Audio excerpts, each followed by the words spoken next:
são as pequenas palavras e cada um prolongue as meditações na Solexo Divina, na leitura do livro de São Luís Grande Montfort, na consagração a Nossa Senhora, renovação da consagração, preparação à festa da Imaculada Conceição.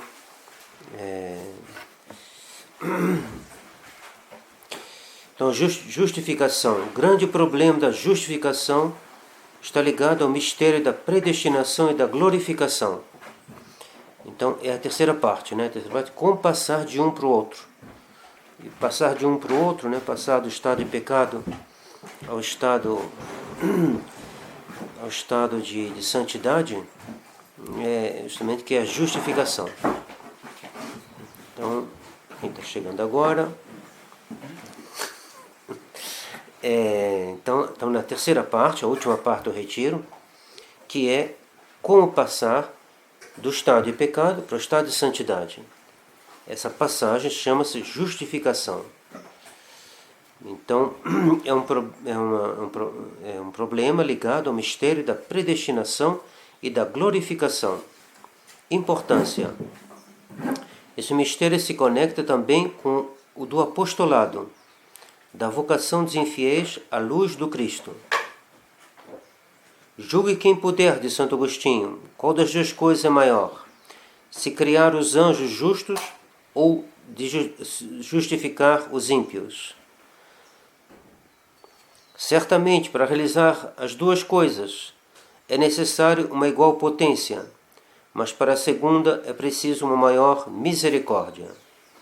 Esse mistério é o mais digno do maior interesse nesta vida.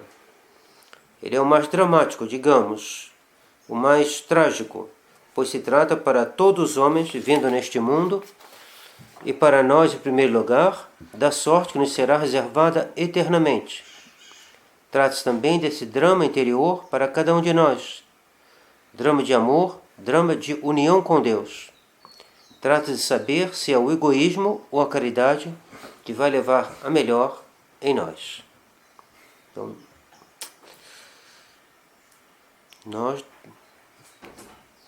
Deus nos dá e espera e pergunta, né? Você quer ser um bom religioso? Você quer orientar a intenção, né? Aquela alma do purgatório, muito interessante. Antes de uma conferência, antes de ir para mim, antes de arrumar o refeitório, antes de qualquer coisa, né? Na medida que a gente vai se lembrando, né? Retificar a intenção é para vós. Pedir, né? No ofício também, lembrar dos almas do purgatório, lembrar dos nossos amigos, dirigir a intenção antes do ofício. Aí a gente vai saindo de si mesmo. Não é para mim, é para Deus. Vou rezar por tal pessoa. O egoísmo vai diminuindo e a caridade vai aumentando. Porque se trata de saber se é o egoísmo, então se é a primeira parte que vai dominar do retiro, né? Ou se é a segunda. São as feridas que vão dominar, ou se é a graça que vai ganhar. E está no nosso... Não é difícil, né? Quando está lavando, quando está se alimentando, Senhor, alimentai minha alma como eu estou alimentando meu corpo, né? Tá lavando o rosto, Senhor, lavai minha alma como eu estou lavando meu rosto. Quanto mais a alma se voltar para Deus, mais esse grande mistério da redenção vai se realizando em nós. Uma comunhão bem feita, fazer bem a ação de graças. Ela diz, né? Um recolhimento, uma ação de graças bem feita vale mais que qualquer outra oração falada. A gente sabe onde estão, sabe, a gente tem as indicações. E o que é mais importante para a gente avançar na direção certa, né? Se a voz de Nosso Senhor encontrará em nós um eco vibrante, ou se ela encontrará em nós um coração de pedra. Definição. O que é justificação? São Tomás nos define admiravelmente na segunda questão 113, artigo 5. no corpo do artigo, né? Parte central do artigo. A justificação do ímpio é um movimento vindo de Deus que leva a alma humana a se desapegar do pecado para se apegar a Deus. A justificação do ímpio é um movimento vindo de Deus. Do nosso batismo, esse movimento vindo de Deus. Botou nossa alma na direção certa. Cada confissão aumenta essa direção, centra cada vez mais, avança cada vez mais. Está em pecado mortal, confessa, volta. Né? A ação do ímpio é um movimento vindo de Deus que leva a alma humana a se desapegar do pecado para se apegar a Deus. O movimento de afastamento do pecado consistirá na detestação do pecado. E esta aproximação de Deus consistirá no desejo de Deus. Se afastar do pecado é a repugnância, é repugnar, detestar. Não. Deixar para lá. E a aproximação de Deus considerará no desejo de Deus. Em poucas palavras, como sempre, Santo Tomás nos expõe todo o fundo do problema da justificação, ódio do pecado, desejo, procura de Deus. Vê como a doutrina, né, a espiritualidade de Monsieur Lefebvre é fundada na teologia, na melhor teologia, Santo Tomás. Nada de sentimentalismo, nada de... fundada na teologia. Teologia. Na verdade, na objetividade. O William dizia, o que mais impressionou o senhor no Monsieur Lefebvre? A objetividade. Quem é o melhor teólogo que a igreja recomenda? Santo Tomás. Santo Tomás que a gente vai ler, que a gente vai estudar. Ponto final. É penetrada por esses dois sentimentos que toda alma cristã viverá e progredirá na perfeição. Dois sentimentos. Quais? Ódio ao pecado, desejo de Deus. Ódio ao pecado, desejo de Deus. São Paulo se esforça nas suas cartas com um zelo, uma caridade admiráveis, a conjurar seus leitores, seus ouvintes, a tomar consciência deste drama. Eres outrora trevas, agora porém luz no Senhor. Andeis como filhos da luz. Isto, pois, vos digo e testifico no Senhor, para que não andeis mais como andam os gentios, na vaidade dos seus pensamentos. Renovai, pois, o espírito de vossas mentes, e revesti-vos do homem novo. Se os dois sentimentos que dominam toda a vida interior são o ódio do pecado e o desejo de Deus, o sinal que se eleva diante de nós é a cruz, que resume e exprime magnificamente essas duas atitudes da alma. Signo redemptionis nostrae, sinal da nossa redenção. In crucis salus vita resurrectio nostra. Na cruz, a salvação, a vida, a nossa ressurreição. A cruz é, por excelência, o sinal do ódio ao pecado. Por que um tamanho sofrimento, senão por causa do ódio ao pecado? Nosso Senhor não precisava da cruz. Bastava uma lágrima do menino Jesus, não bastava nem uma lágrima, um sentimento interno do menino Jesus, tem um valor infinito. Ele quis a cruz para que a gente tivesse ódio do pecado. E ódio do pecado e amor de Deus. Aceitou a cruz por amor de Deus. Amor do Pai. Então a cruz resume os dois movimentos.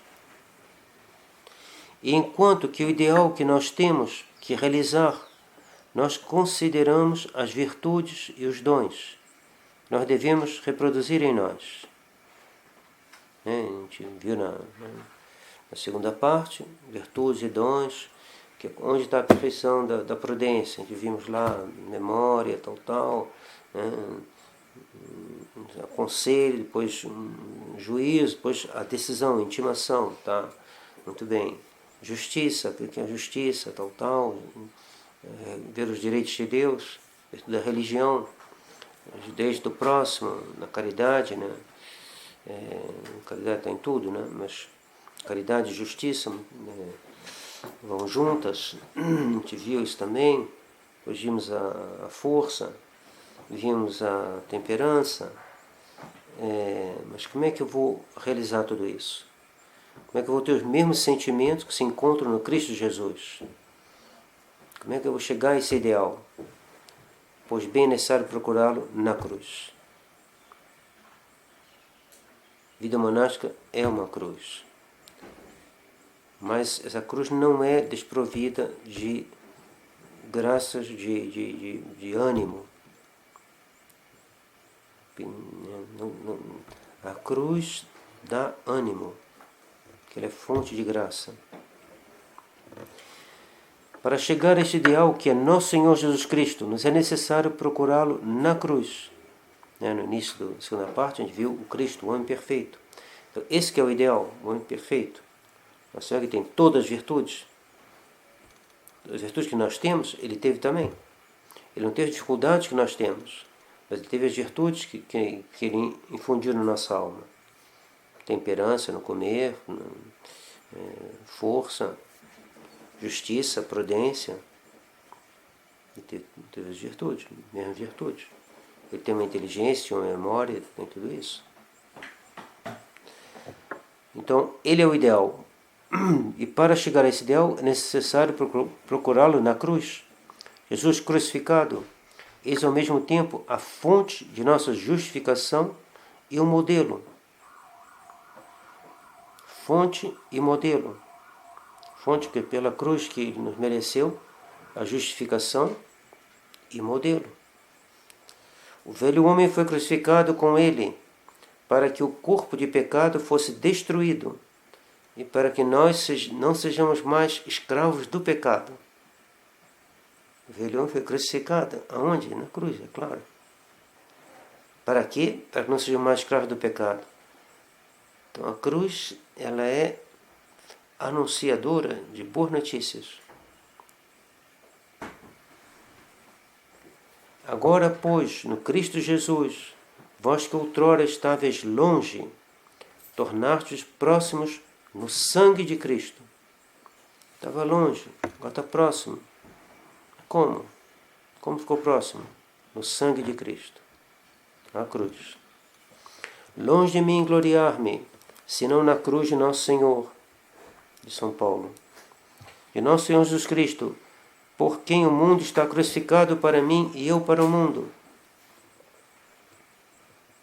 Nosso Senhor Ele mesmo nos diz: e eu, quando eu for levado da terra, eu trarei tudo a mim. Tentemos explicar brevemente como esses dois sentimentos exprimem toda a nossa marcha para o ideal de santidade. Ainda mais uma vez, Santo Tomás será o nosso guia. Como foi visto, diz Santo Tomás, a raiz de todas as virtudes, aquela que vivifica toda a nossa vida, é a caridade, o amor de Deus. Tendere in Deum, tender para Deus. E se alguém pudesse objetar, essa virtude deve bastar, A caridade basta. Não precisa falar de ódio ao pecado. São Tomás responde: a uma mesma virtude pertence procurar um termo e se afastar do termo oposto. E por isso a caridade pertence amar a Deus e também detestar os pecados, pelos quais a alma é separada de Deus. Santa Catarina de Sena dizia: devemos odiar o pecado com os dentes. Outros objetarão que São Paulo aconselha esquecer o passado. Ao que se responde Santo Tomás: esquecer o passado, sim, mas no sentido de que é necessário não se apegar mais a ele. Mas deve-se, no entanto, recordá-lo pela consideração para detestá-lo e assim se afastar dele. E não cair de novo. O sentimento de ódio do pecado tem então seu motivo no amor, na caridade. Isto é muito importante, nunca deve ser esquecido.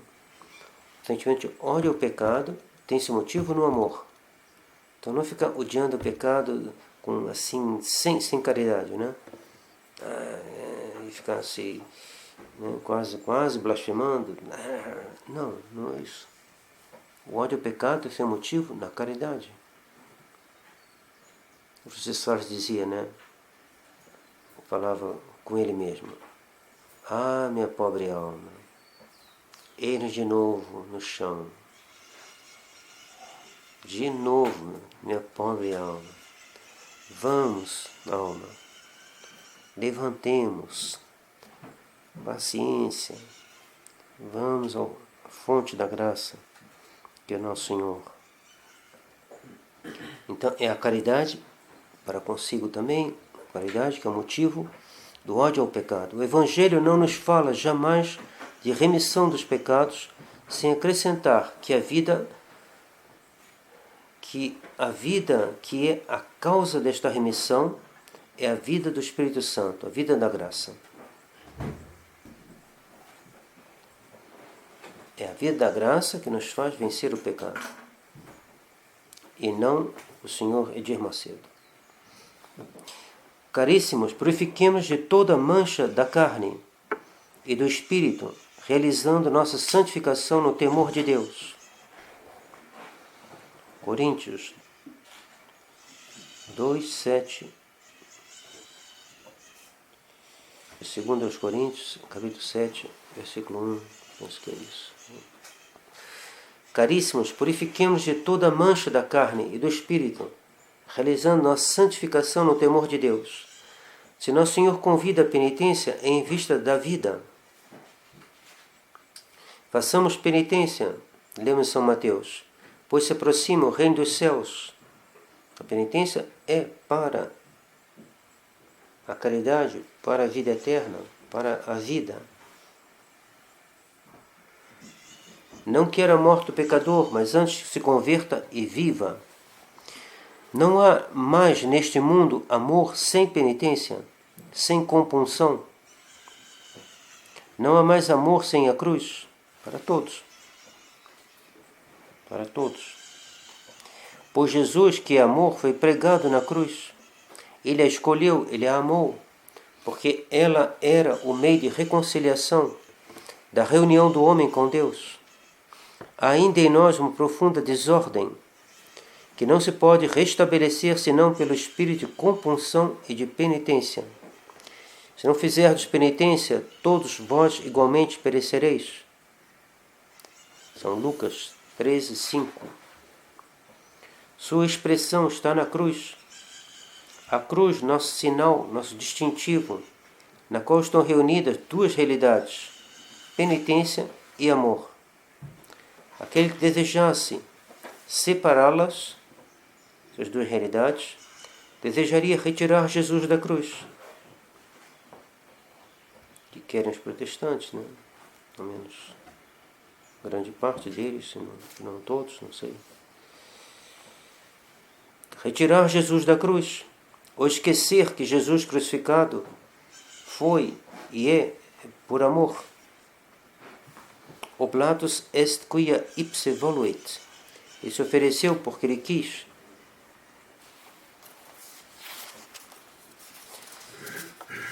Nulla potestatem habere sin me, nisi data esse de super. Nenhum poder teria sobre mim, se não te fosse dado do alto. Commodo sic implebuntur scripturas, quia sic oportat fieri, como se completariam as escrituras, se assim está dito que deveria ser. O Senhor quis. É estritamente necessário que esses dois movimentos da nossa alma estejam constantemente vivos nela. Esses dois movimentos, penitência e amor, se apoiam e se ajudam reciprocamente. É porque se ama que se tem horror ao pecado, que é o obstáculo ao amor. É porque o pecado não se repara senão pelo amor, que sua vista excita em nós uma caridade mais intensa. A vista do pecado deve nos mover a um amor maior.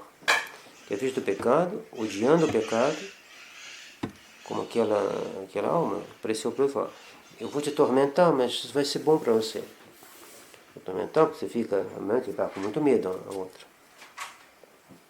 Mas isso é bom para mim e é bom para a senhora também. Isso é para outra, né? Porque sabendo que você passa no purgatório, a alma tem mais horror ao pecado e reza pela outra, e reza por si também, e vê como o pecado é um obstáculo à caridade. É porque o pecado não se repara senão pelo amor, que sua vista, a vista do pecado, excita em nós uma caridade mais intensa, porque muito amor, muito lhe foi perdoado. Porque hoje a salvação entrou nesta casa, São Lucas 19, história de Zaqueu. Ora, será o espírito de compunção que dominará, e ora o espírito de caridade. Entendendo, né? Ora será a compunção, ora a caridade. Compunção faz, de certa maneira, se afastar de Nosso Senhor, né? Ficar embaixo ali, no início da missa, né? Meia culpa, meia culpa, meia culpa. E a caridade, um movimento mais de aproximação. Dois movimentos, por assim dizer, né? Fazendo uma espécie de comparação. Christus crucifixus sum cruci. Estou crucificado com o Cristo na cruz. Gaudio in tribulationes meae. Me alegro nas minhas tribulações.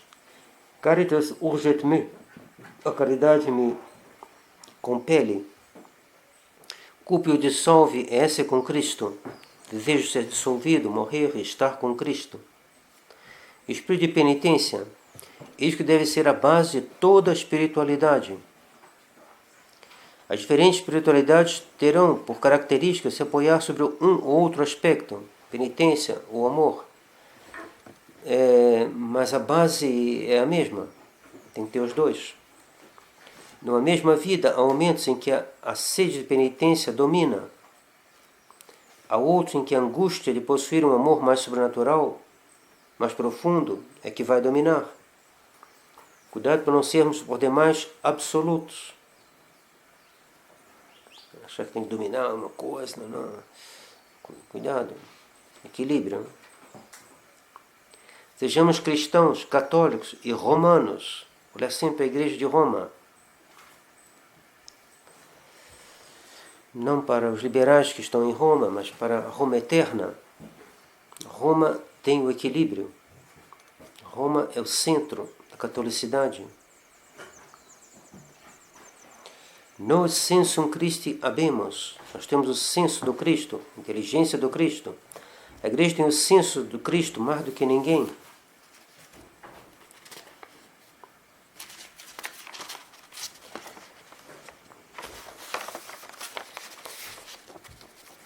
A Igreja soube, como arte divina, fazer um tal acordo entre esses dois sentimentos da alma que sua voz encanta Nosso Senhor.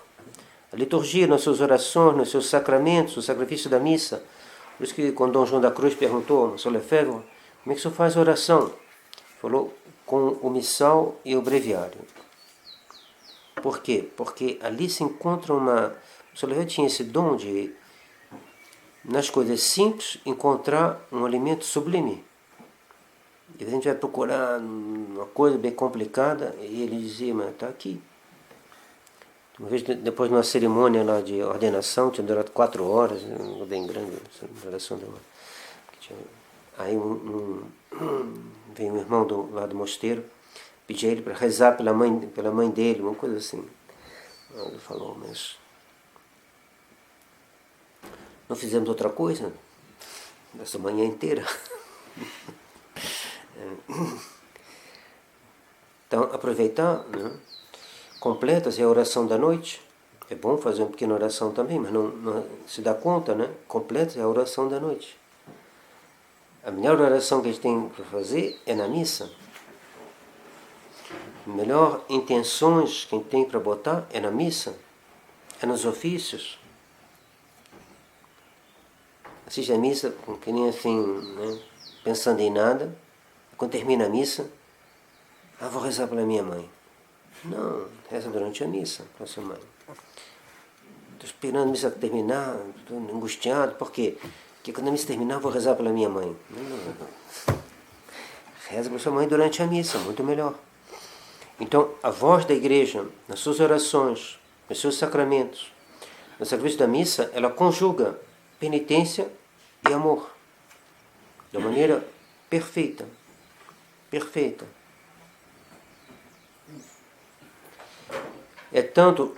Ora lamentações, gemidos, apelos à misericórdia, ora louvor, ações de graças, oferecimentos, tudo animado pelo Espírito de Jesus, Espírito da caridade, espalhado sobre o seu corpo místico e animando pela sua graça todos que estão unidos a Ele. A liturgia vivida será exprimida, visível, no exercício das virtudes. Exercer as virtudes na missa. Obediência às rubricas. Amor de Deus. Justiça. Reparação à justiça de Deus por nossos pecados. Rezar pelos nossos amigos. Rezar pelos nossos inimigos. Rezar por todos. A missa vivida, né, será exprimida, visível, no exercício das virtudes. A virtude da justiça será anexada à virtude da penitência.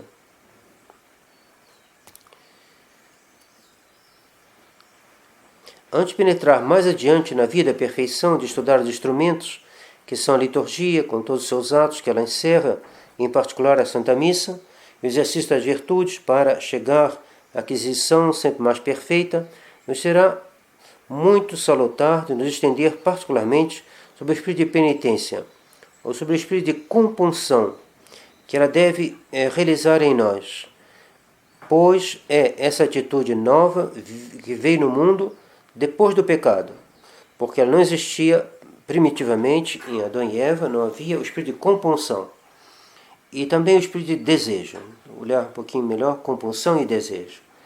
Fonte da compunção, ela é com efeito a consideração dos dois estados, aquele do justo, do ideal de perfeição, e aquele do pecador ou do ímpio, que faz nascer, sob a influência da graça, o desejo de mudar de vida, de fazer penitência, por conseguinte.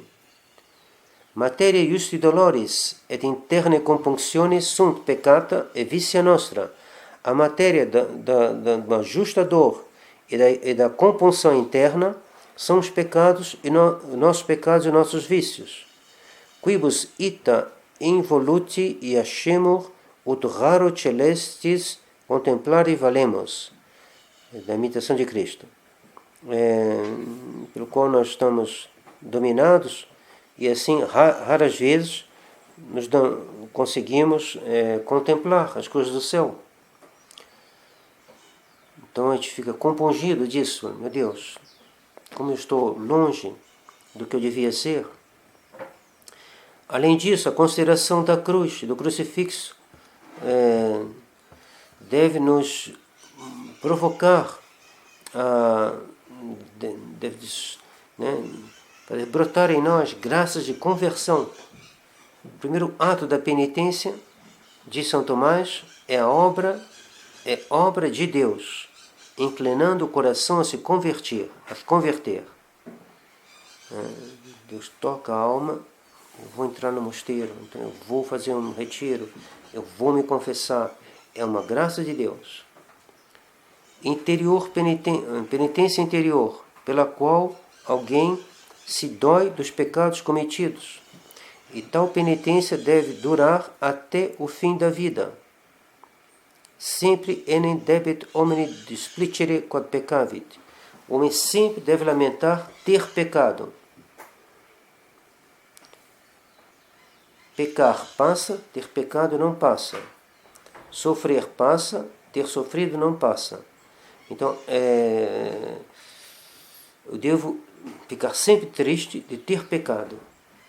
Não que se a tristeza vai dominar toda a minha vida, eu vou impedir de olhar a bondade de Deus. Mas eu sei, São Pedro sabia. A penitência interior deve existir também nos que estão progredindo e também nos perfeitos. São Paulo dizia: não sou digno de ser chamado apóstolo, porque eu persegui a igreja de Deus. Eu não esquecia. Eu persegui. Eu fiz isso. Claro, a gente não deve ficar remoendo, mas a gente deve estar presente. Eu fiz coisas erradas. Bem mais, ela deve ser contínua, não inapto, mas em hábito. Isto é, que o homem deve permanecer no seu propósito de ter a dor dos pecados passados. E esses pecados são mais numerosos do que nós pensamos. Indiferença, negligência, falta de consideração para com Deus, para com o próximo, para com a regra, para com o silêncio, para com tanta coisa. Falta de... São faltas. Aquele texto do Purgatório é muito interessante, porque ele diz assim, eu não fui uma boa religiosa, por isso estou aqui. Seja uma boa religiosa. E esses pecados são mais numerosos do que nós pensamos, disse Monsenhor Lefebvre. A gente é mais indiferente do que a gente pensa. A gente é mais negligente do que a gente pensa. A gente falta mais com esse respeito que a gente deve ter pelos outros, essa atenção que a gente deve ter pelos outros. A gente falta mais do que a gente pensa. Falta de zelo em relação a Deus. A gente tem uma piedade que não é o que Deus queria. Deus queria mais. No ofício, elevar a honra para Deus. Elevar, retificar a intenção na hora do café da manhã, na hora da louça, na hora do ofício. Motivo do espírito de penitência, motivo último é a caridade em relação a Deus, em relação ao nosso Senhor Jesus Cristo. Sempre nunca perde de vista a finalidade, né? É a caridade que é a finalidade. E também a expiação de nossas faltas, da ofensa feita a Deus, a reparação ou restauração do nosso estado de pecador, diminuição das feridas feitas pelo pecado original, que a gente estudou na primeira parte, e dos pecados pessoais, feitos pelos pecados pessoais também. Expiação e reparação pelas outras pessoas. Esse cuidado também. Não só que a gente repare pelos outros. E tudo isso em união aos sofrimentos de Nosso Senhor. Assim, a atitude geral de nossa alma deverá ser aquela do publicano, de Santa Maria Madalena, de Jó, de São Pedro, de São Paulo. São Paulo dizia, né? Eu não sou digno, que eu persegui a igreja de Deus.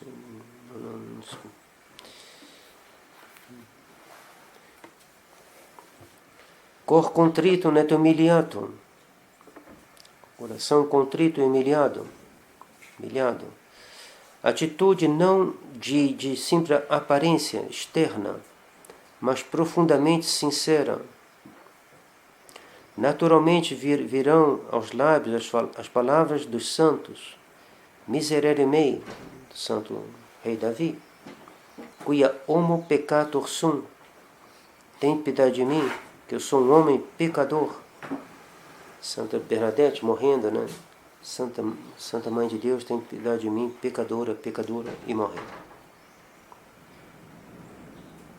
Uma coisa não faz esquecer a outra. E quanto mais humilde for a alma, mais a graça será grande nela. Como é agradável a Deus essa atitude, porque é a única que nos convém. Mas eu cheguei, não sei o que. Não, isso aí não é atitude. Confio em Deus onipotente, meia culpa. Deus, quando olha isso, né, tá certo. Tá. Agora pode subir ao altar. Por quê? Porque é a única atitude que nos convém.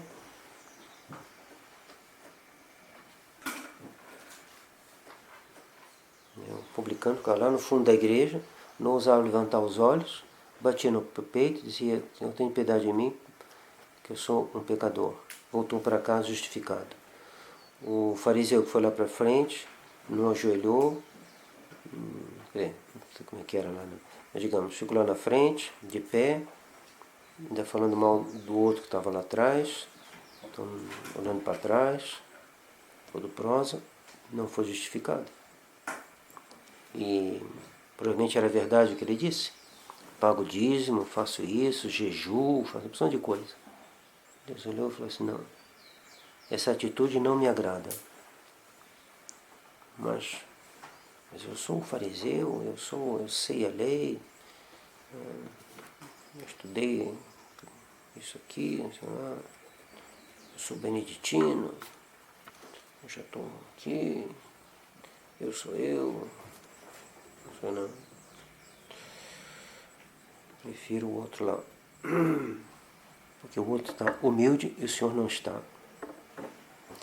Toda atitude diferente corre o risco de estar impregnada de amor próprio, de orgulho mais ou menos escondido, disfarçado. E não há nada tão eficaz para afastar Deus de nós. Chega achando que ele é o máximo, ou chega com um pouquinho, né, de orgulho. Deus fala: não, pode sair. Não vou te dar nada não. Pauper servus et humilis, pobre, servidor e humilde. Eis o que nós somos, indignos de seja o que for, indignos de existir, indignos de viver, indignos da graça, indignos da redenção. Espírito de desejo. Depois da consideração do espírito de penitência ou de compunção, é necessário falar do espírito de desejo, que é ele também o ponto de partida do caminho da perfeição e que nos seguirá sempre mais na medida da visão, que progride para a visão beatífica. E que será a medida da nossa visão beatífica. Ela diz: não, pessoas que estão no purgatório que não desejaram bastante a Deus, ficaram apegados a essa vida e não desejaram bastante a Deus. Ficam lá. Não tem grandes pecados a expiar, mas como não desejaram, ficam lá. Escutemos São Tomás. O espírito que participa mais à luz da glória verá Deus mais perfeitamente. Ora, aquele que participará mais da luz da glória é o que terá uma maior caridade. Ora, terá uma maior caridade aquele que terá um maior desejo. Pois o desejo torna o sujeito que deseja mais apto e pronto a receber o que ele deseja. Donde aquele que tem uma maior caridade, em consequência, aquele que tem uma maior caridade verá Deus mais perfeitamente e será mais feliz. Então, quem é que tem mais caridade? Aquele que tem um desejo maior. O desejo torna a pessoa apta a receber aquilo que ela deseja, ou seja, a caridade. E a caridade medirá o grau de visão beatífica. A Escritura nos fala frequentemente desse desejo de união a Deus e desejo de progredir. Assim como desejo o servo pelas fontes das águas, assim minha alma deseja, após ti, meu Deus. Eis porque São Bento, esse grande formador de almas cristãs, pedia àqueles que vêm lhe pedir o caminho do céu, se vera querit Deum, se procuras verdadeiramente a Deus, se deseja verdadeiramente a Deus. Só isso. Não pergunta se sabe cantar, se sabe isso, sabe aquilo, não pergunta. Procura verdadeiramente a Deus, então pode entrar. O bem supremo é a procura de Deus, de São Bernardo. Para mim, eu a estimo acima de todos os bens da alma. Daniel louvado na Escritura, porque ele é um homem de desejo, cuia vir desideriorum es.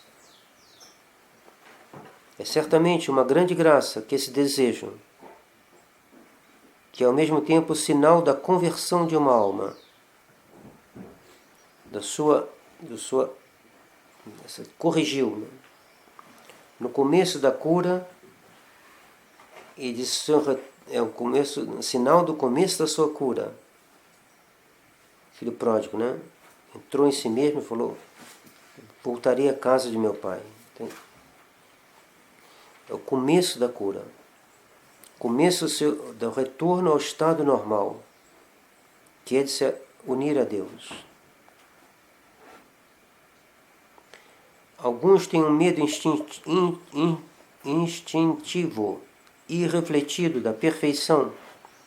Eles têm medo que, desejando demais a Deus, Deus não venha pedir demais a eles, como se Deus não agisse como um pai, que lhes baste de ver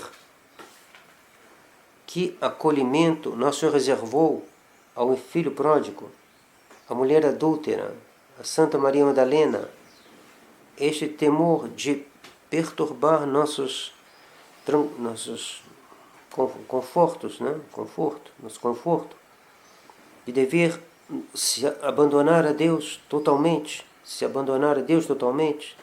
nos vem do espírito egoísta, do espírito mau, que procura nos manter debaixo da sua escravidão do vício, debaixo da tutela do vício.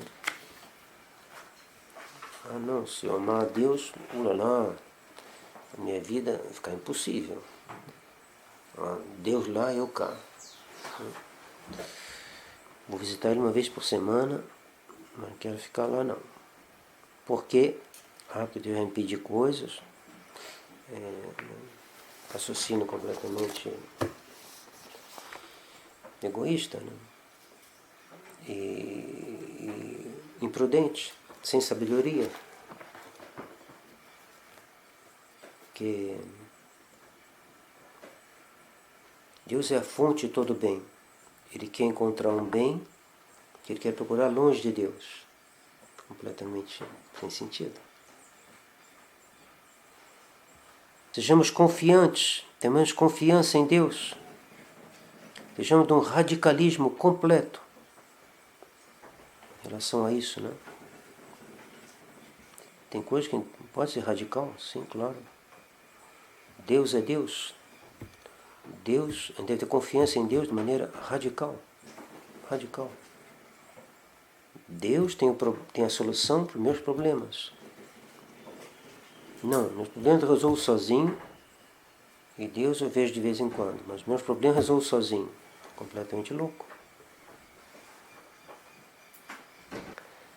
Desapego, abnegação, renúncia sem limite é o caminho assegurado da cura de nossas almas, de uma libertação total.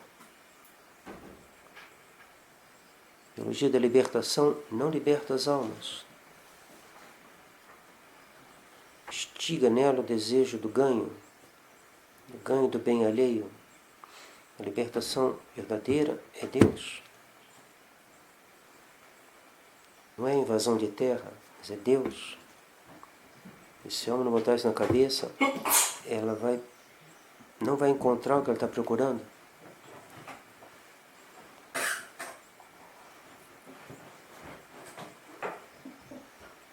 ladrão rouba o banco, mas o dinheiro queima a mão dele. Ele não encontra a paz. Invade a terra, mas não encontra a paz. Acaba brigando com o vizinho. E o vizinho acaba matando ele, sei lá.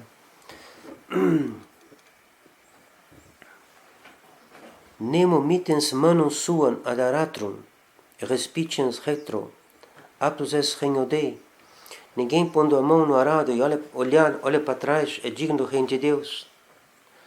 Se conta que São Tomás, interrogado pelos seus parentes sobre a condição a realizar para ser um santo, respondeu: há 3 condições. A primeira é querer, a segunda é querer ainda, e a terceira é querer sempre.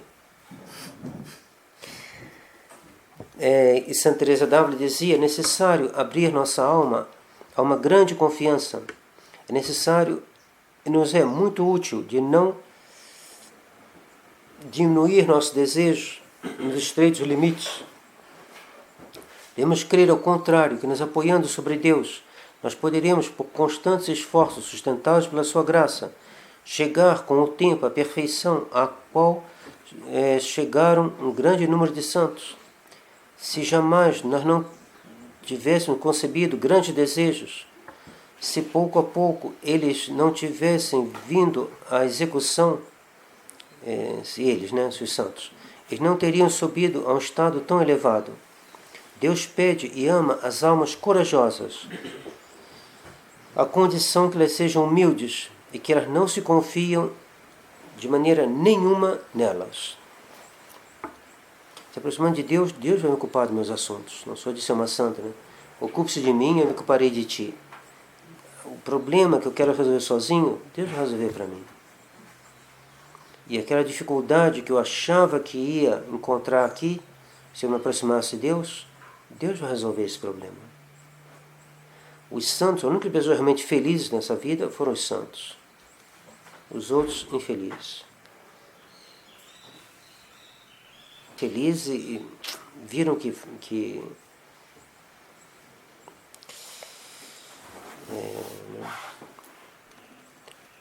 tem remorso, né?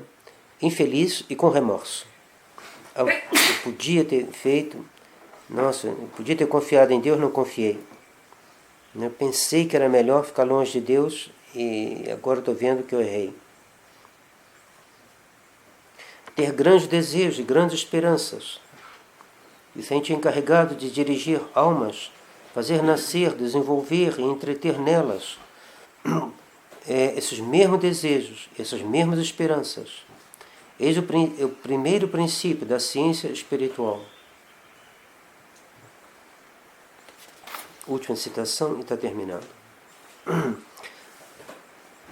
Se você tem a tratar com um pecador que quer se converter, tendo sido tocado pela graça de Deus, ou uma alma que já entrou nas vias da perfeição, ou bem aquele que faz grandes progressos e voa nas grandes alturas da via unitiva, o primeiro conselho a dar é de querer se tornar ainda melhor, de inflamar os seus corações em santos desejos de uma perfeição sempre maior.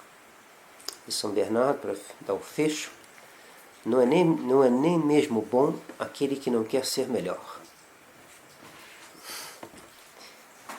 Não é nem mesmo bom aquele que não quer ser melhor.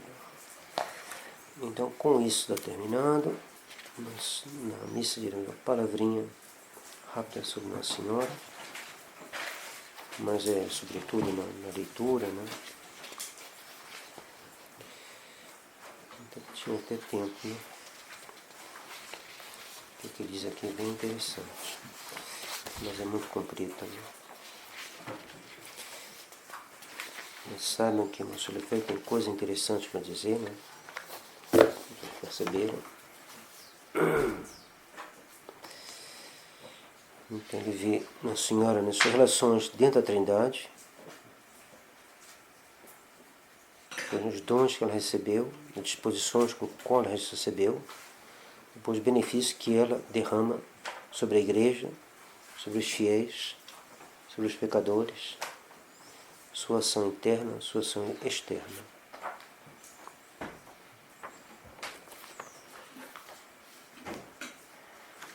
Karnal Pi achava que, devido à proclamação do dogma da Imaculada Conceição, que esses grandes dogmas, foi antes da proclamação da Assunção, ele dizia que esses dogmas certamente não são sem consequências para a história da Igreja.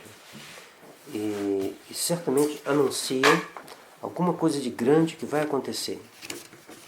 Ele tem certeza, alguma coisa grande vai acontecer.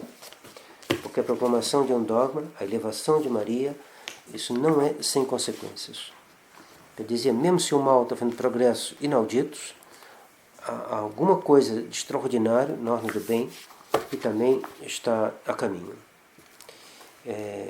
Haverá um choque, haverá alguma coisa, mas haverá alguma coisa de extraordinariamente grande na ordem do bem, devido à exaltação de Nossa Senhora, pela declaração do dogma da Imaculada Conceição. E também, agora, com o dogma também da Assunção, penso que a gente está... São João da Cruz diz, de todos os tempos Deus manifestou os segredos da sua sabedoria, mas agora que o mal faz progressos como nunca fez, Deus revela esses mistérios ainda mais. Então o mal aumenta e o bem aumenta. E esse bem, certamente, é a hora de Nossa Senhora, que já começou. A gente vê todas as coisas que Nossa Senhora está ligada a Nossa Senhora, né? Na cruzada dos Cavaleiros da Imaculada, do Padre Kolbe, toda essa presença do terço cada vez mais na vida das pessoas, do Rosário, essa presença, consagração a Nossa Senhora. O livro de São Luís de Montfort ficou escondido, ele morreu e não foi publicado. Ele foi descoberto no século XIX. Então ele morreu no século XVIII, o livro ficou numa caixa, e aí descobriram. Então a gente vê que Deus, providência, Nossa Senhora, é a hora de Nossa Senhora. E quanto mais é a hora de Nossa Senhora, diz o Karnal Pi, grandes bens acontecerão e já estão acontecendo. O Mont Lefebvre é um milagre da graça. A Fraternidade de São Pédestre é um milagre da graça. Acho que não deve continuar.